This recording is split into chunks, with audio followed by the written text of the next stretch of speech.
जय हिंद। आज हम जानेंगे कि पौधे अपना भोजन कैसे बनाते हैं, पौधे अपना भोजन बनाने में किस क्रिया का उपयोग करते हैं, पोषण क्या होते हैं, पोषण के प्रकार क्या होते हैं, इन सभी को जानेंगे।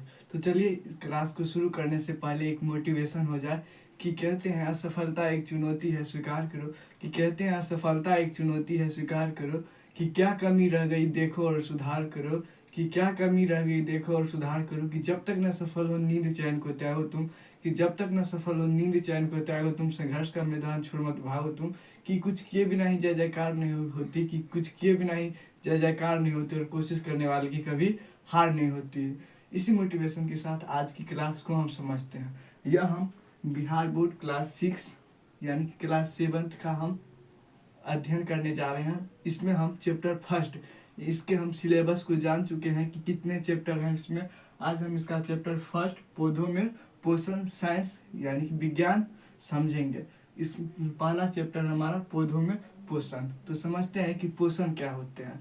तो पोषण होता है जीव जो भोजन को ग्रहण करता है उसी को हम पोषण कहते हैं। जैसे कि जीवों द्वारा भोजन के रूप में पोषक तत्वों को ग्रहण करना तथा उन्हें विभिन्न सारी कार्यों को करने योग्य बनाना पोषण कहलाता है। हमने क्लास 6 में जाने थे पोषण के बारे में। पोषण क्या, पोषक तत्व के बारे में, जैसे कि विटामिन, प्रोटीन, खनिज लवण, कार्बोहाइड्रेट इत्यादि के बारे में हमने जाने थे कि ये क्या होते हैं, पोषक तत्व होते हैं जो हमारे शरीर के अलग अलग कार्यों को संचालन करने में मदद करता है। जैसे कि प्रोटीन का कार्य होता था जो कि दाल में पाया जाता था। इसका कार्य होता था कि हम जो भी यानी कि शरीर की टूटी फूटी भागों की मरम्मत करना, जो भी आप नाखून बाल देख रहे हैं उनकी मरम्मत करना, यानी कि उसको बेहतर बनाना। बालों जैसे आप देखते हैं कि बाल जिसका झड़ता है उसमें क्या होती है, प्रोटीन की कमी होती है, इसीलिए क्या होता है, बाल झड़ते हैं। तो इसी को क्या कहते हैं, पोषक यानी कि पोषण कहलाते हैं। कोई भी चीज को हम खाना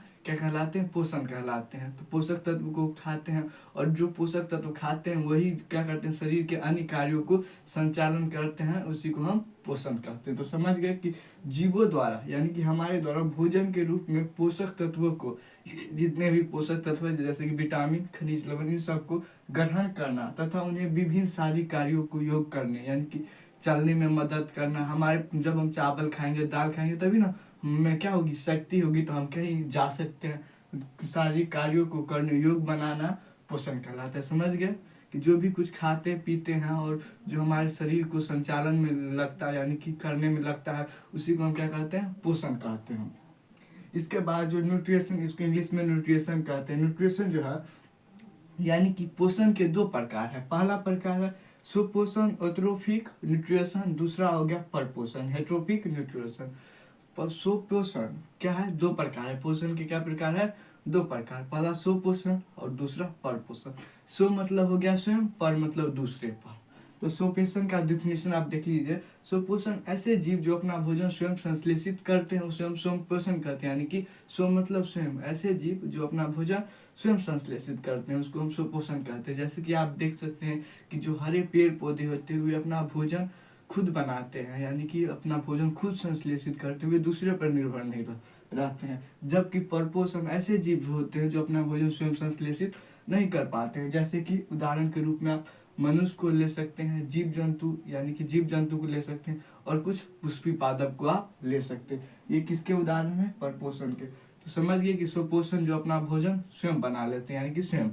जैसे कि हरे पेड़ पौधे होता है, इस जो हरे पेड़ पौधे हैं वे किस क्रिया द्वारा भोजन बनाते हैं, इनको हम आगे जानेंगे कि हरे पेड़ पौधे प्रकाश संश्लेषण क्रिया द्वारा बनाते हैं, कैसे बनाते हैं, प्रकाश संश्लेषण क्रिया में कितने तत्व होते हैं, किन कारकों द्वारा वे अपना भोजन बनाते हैं, सबके बारे में जानेंगे। सबसे पहले हम समझ लिए इसके पोषण के बारे में। पोषण जो भी हम कुछ खाते पीते हैं और जो हमारे शरीर में लगता है, नहीं करते, कोई पतला होता है तो उसके जो भी कुछ खाया पिया रहता है तो उसमें पोषण नहीं कर पाते, यानी कि उसका शरीर में लग नहीं पाता, इसीलिए हम कहते हैं। तो यानी कि शरीर में कोई भी चीज लगना क्या कहलाता है, पोषण कहलाता है।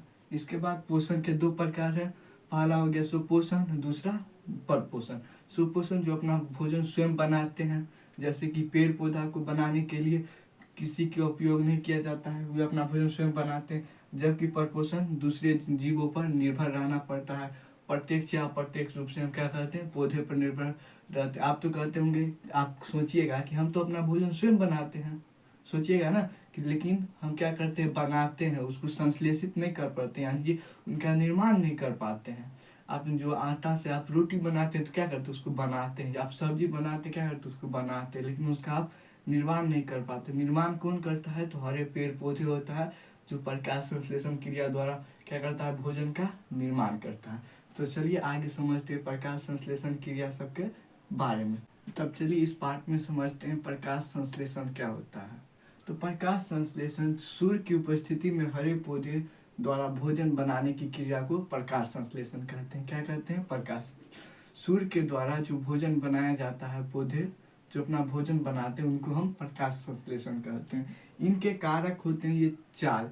ये क्या करते हैं, चार गो कारक मिलके भोजन बनाते हैं। यानी कि पौधों को भोजन बनाने में चार चीज का उपयोग करना पड़ता है। पहला हो गया क्लोरोफिल, दूसरा सूर्य का प्रकाश, सनलाइट, तीसरा जल, खनिज लवण, कार्बन और कार्बन डाइऑक्साइड। तो चलिए समझते हैं कि क्लोरोफिल कहाँ पाया जाता है। तो क्लोरोफिल जो होता है, क्लोरोप्लास्ट में क्लोरोफिल पाया जाता है। जो पौधे के आप देखते हैं पत्ती, उसमें क्लोरोप्लास्ट पाया जाता है, उसी में क्लोरोफिल पाया जाता है। छोटे छोटे छिद्र होते हैं, उसमें क्या पाए जाते हैं, क्लोरोफिल। इन्हीं से पौधे क्या करते हैं, जल को यानी कि छोड़ते हैं। देखते होंगे जल पे पानी पानी रहता है पत्ते पे।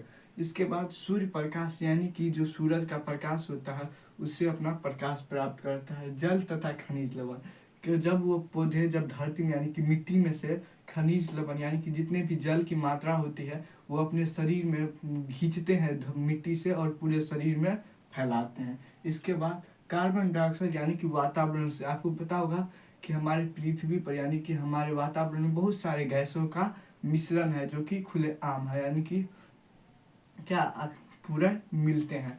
तो उसी में से क्या करते हैं, कार्बन डाइऑक्साइड को लेते हैं और इनसे मिलकर क्या करते हैं, पौधे अपना भोजन बनाते हैं। तो समझ गए कि प्रकाश संश्लेषण द्वारा सूर्य की उपस्थिति में पौधे द्वारा भोजन बनाने की क्रिया को ही क्या कहते हैं, प्रकाश संश्लेषण कहते हैं। प्रकाश संश्लेषण करने के लिए चार चीजों की आवश्यकता होती है। क्या क्या, पहला हो गया जल हो गया आपका, दूसरा हो गया कार्बन डाइऑक्साइड, तीसरा कार्बन डाइऑक्साइड हो गया, और चौथा क्लोरोफिल हो गया, और क्लोरोफिल और सूर्य का प्रकाश, ये चार चीजें होंगे। इसके बाद हम समझते हैं परपोषी यानी पोषण के प्रकार। परपोषी पोषण के हम पोषण समझ गए थे, परपोषण और सुपोषण जाने गए थे। इसमें हम परपोषण के प्रकार जानेंगे कि परपोषण के कितने प्रकार है। तो परपोषण के चार प्रकार है। पहला है मृतजीवी पोषण, दूसरा है परजीवी पोषण, तीसरा है कीटहारी पोषण और चौथा है सहजीवी पोषण। तो सबसे पहले हम समझते हैं मृतजीवी पोषण किसे कहते हैं। तो ऐसे जीव जो सड़े गले या मृत जंतुओं के सड़ रहे शरीर से अपना भोजन अवशोषित करते हैं, उसको हम क्या करते हैं, मृतजीवी पोषण। यानी कि ऐसे जीव जो सड़े गले, यानी कि देखते होंगे कि बरसात के समय पर और सड़ गले रहता है, वहाँ आप देखते होंगे फफूंद, उनके उदाहरण हो गए फफूंद के उगते हुए। पाव रोटी पे देखते होंगे, और माल जाल का जो गोबर होता है उस पे क्या होता है, वाइट वाइट का लेयर होता है, उसी को हम क्या कहते हैं, फफूंद कहते हैं। यानी कि सड़े गले चीजों पर क्या होते हैं, वे उगते हैं, उन्हीं को हम मृतजीवी पोषण कहते हैं। और जैसे कुकुरमुत्ता हो गया, कुकुरमुत्ता कुत्ता नहीं, यानी कि एक प्रकार का पौधा होता है। मशरूम भी एक प्रकार का पौधा होता है। कवक भी एक प्रकार का पौधा होता है। कवक मुख्य रूप से क्या, गोबर के यानी कि सड़े गले चीजों पर बैठते हैं, गोबर इनके उदाहरण हो गए। इसके बाद परजीवी पोषण। परजीवी पोषण में जीव अन्य जीवित प्राणियों से अपना भोजन प्राप्त करता है। परजीवी क्या करते हैं, जीवित प्राणी, जैसे कि आप जो ढील कहते हैं माथा में जो होता है, वे क्या करते हैं, अपना भोजन प्राप्त करते हैं। किससे, हम सब जीवित है, और जो जो कीड़ा होता है ढील टाइप से होता है, वो क्या होता है, वो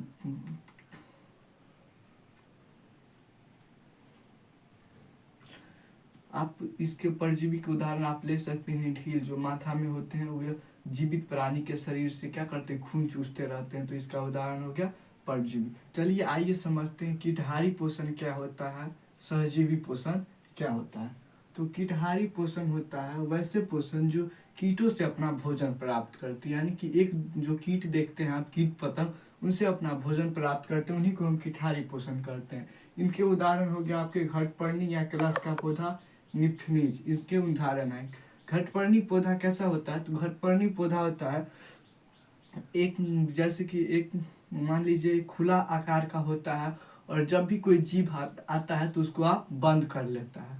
यानी कि मान लीजिए, क्या इसके उदाहरण, ये बोतल का ढक्कन है, कोई भी पौधा ये खुला हुआ है, कोई भी पौधा आता है, यानी कि कोई भी कीट आते हैं तो उसको क्या करते हैं, ऐसे करके ढक लेते हैं, यानी कि अपने अंदर बंद कर लेते हैं। उसी को हम क्या कहते हैं, घटपर्णी पौधा होता है। इसके बाद समझते हैं चौथा पॉइंट, सहजीवी पोषण क्या होता है। तो सहजीवी में दो ऐसे जीव होते हैं जो एक दूसरे पर आश्रित रहते हैं, यानी कि जिनसे वो भोजन प्राप्त करते हुए भी और जो उनसे भोजन प्राप्त करते हैं वे भी। जैसे कि लाइकेन एक पौधा है जो कि उनसे जिनसे भोजन प्राप्त करते हैं उन पर भी निर्भर रहता है, और लाइकेन पर भी जो भोजन देता है वो निर्भर होता है। इसीलिए इसके उदाहरण होंगे लाइकेन, सहजीवी पोषण के, यानी कि दो जीव एक दूसरे पर आश्रित होते हैं। इसके बाद समझते हैं मिट्टी में पोषक तत्वों की पुनः पूर्ति। मिट्टी में पोषक तत्व जब खत्म हो जाता है तो उसकी पूर्ति कैसे होता है, खत्म कैसे हो जाता है? जबकि जब हम धान, गेहूँ चाहे कोई भी चीज़ उपजाते हैं, उसको हम काट के ले आते हैं तो उसकी जड़ में नाइट्रोजन अधिक मात्रा में पाया जाता है। तो हम जो मिट्टी लाते हैं या खेत से जो आनते हैं, उससे क्या होता है, पूरा तो मिट्टी खत्म हो जाता है। तो उसमें पूर्ति कैसे होता है? तो हमारे वायुमंडल में बहुत मात्रा में नाइट्रोजन गैस पाया जाता है, जो कि पौधे को उपजाऊ बनाने में, यानी कि मिट्टी को उपजाऊ बनाने में सहायक होता है। और मिट्टी में एक जीव पाया जाता है जिसका नाम है राइजोबियम जीव। राइजोबियम जीव होता है, वो क्या करता है, मिट्टी यानी कि वातावरण से नाइट्रोजन को ग्रहण करके उसको नाइट्रोजन प्रदान करता है मिट्टी को, और इसमें पुनः क्या हो जाता है, पोषक तत्व वापस आ जाता है। जय हिंद। तो चलिए समझ लेते हैं जो भी आज हमने क्लास में पढ़ा उसका एक रिवीजन कर लेते हैं। तो सबसे पहले हमने क्या पढ़ा कि पौधों में पोषण, इसमें हमने जाना कि पोषण क्या होता है। तो पोषण क्या होता है कि पोषक तत्व को ग्रहण करना तथा उनके सारी कार्यों को संचालन करने में मदद करना पोषण कहलाता है। उदाहरण के तौर पर समझते हैं, हम विटामिन, खनिज लवण या प्रोटीन को हम ग्रहण करते हैं और उनसे हमें ऊर्जा प्रदान करता है, उसी को हम पोषण कहते हैं। और पोषण के दो प्रकार होते हैं, पहला हो गया सुपोषण और दूसरा परपोषण। सुपोषण जो अपना भोजन स्वयं बना लेते हैं उसको हम सुपोषण कहते हैं, जैसे कि हरे पेड़ पौधे हो गया। जबकि परपोषण ऐसे पौधे होते हैं जो अपना भोजन, ऐसे जीव होते हैं जो अपना भोजन स्वयं नहीं बना पाते, उसको हम परपोषण कहते हैं। परपोषण के उदाहरण हो गए मनुष्य एवं जीव जंतु और कुछ अन्य पुष्पी पौधे हो गए। इसके बाद हम जाने थे कि परपोषण कई प्रकार के होते हैं। इनसे पहले हम प्रकाश संश्लेषण के बारे में जान लेते हैं कि पौधे क्या करते हैं, प्रकाश संश्लेषण से अपना भोजन बनाते हैं। प्रकाश संश्लेषण क्या होता है, सूर्य की उपस्थिति में भोजन बनाने की क्रिया को हम प्रकाश संश्लेषण कहते हैं। यानी कि जब सूर्य का प्रकाश होता है, जब हरे पौधे जब भोजन बनाते हैं उन्हीं को हम प्रकाश संश्लेषण कहते हैं। तो प्रकाश संश्लेषण के लिए 4 घटक हमने बताए थे, यानी कि 4 चीज़ें की आवश्यकता होती है। जैसे कि दाल बनाने के लिए हल्दी की आवश्यकता होती है, दाल की आवश्यकता होती है, नमक की आवश्यकता होती है। उसी प्रकार पौधे को अपना भोजन बनाने के लिए 4 चीज़ें की आवश्यकता होती है। फर्स्ट आपका हो गया क्लोरोफिल, जो कि पौधे में पाया जाता है। इसके बाद खनिज लवण जल हो गया। तीसरा हो गया सूर्य का प्रकाश। चौथा हो गया आपका खनिज लवण। ये 4 प्रकार के हो गए जिनसे क्या करते हैं, पौधे अपना भोजन बनाते हैं। समझ गए। अब आगे हम समझते हैं किस कार्बन डाइऑक्साइड के बारे में। चौथा हो गया कार्बन डाइऑक्साइड। इसके बाद हम समझ लेते हैं कि परजीवी के प्रकार, यानी कि सुपोषण, परपोषण। परपोषण के कितने प्रकार हैं? तो परपोषण के 4 प्रकार से भोजन प्राप्त करते हैं। पहला हो गया मृतजीवी, जो मृत शरीर से अपना भोजन प्राप्त करते हैं। जैसे कि आप देखते होंगे बरसात के समय में या कभी नरम, यानी कि जब नमी वाले समय में थोड़ी वाइट वाइट करके निकल जाता है या कपड़े समय भी हो जाता है, उसी को हम क्या कहते हैं, मृतजीवी पोषण। उनसे क्या करते हैं, भोजन बनाते हैं। इसके बाद परजीवी पोषण, जो कि जीवित शरीर से अपना भोजन प्राप्त करते हैं। जैसे कि आपके माथा में जो होता है वो, माथा में समझ गए, जो ढील होता है वो। इसके बाद हो गया आपका किठारी पोषण। किठारी पोषण का होता है जो कीट से अपना भोजन प्राप्त करता है। जो उसका उदाहरण क्या हो गया, कीटाहारी पोषण का उदाहरण हो गया था आपका घटपर्णी या कलश का पौधा। घट कलश का पौधा होता है जो कोई भी कीट आता है तो उसको तुरंत ढक लेता है। इसके बाद हम समझे थे सहजीवी पोषण के बारे में, यानी कि सहजीवी पोषण जो एक दूसरे पर निर्भर रहते हैं उसको हम सहजीवी पोषण कहते हैं, जैसे कि उनके उदाहरण होंगे लाइकिंग। इसके बाद जब मिट्टी में से पोषक तत्व खत्म हो जाता है तो मिट्टी अपना पोषक तत्व कैसे प्राप्त करता है, तो वातावरण में से नाइट्रोजन को ग्रहण कर मिट्टी में एक क्या होता है, एक राइजोबियम राइजोबियम नामक एक जीवाणु पाया जाता है, और वे क्या करते हैं मिट्टी से अपना भोजन प्राप्त करते हैं और उसको पोषक तत्व को यानी कि बनाए रखने में, संतुलन बनाए रखने में मदद करता है। ऐसे करते हैं कि आपको ये रिवीजन समझ में आ गया होगा। मिलते हैं नेक्स्ट क्लास में, तब तक जय हिंद, धन्यवाद।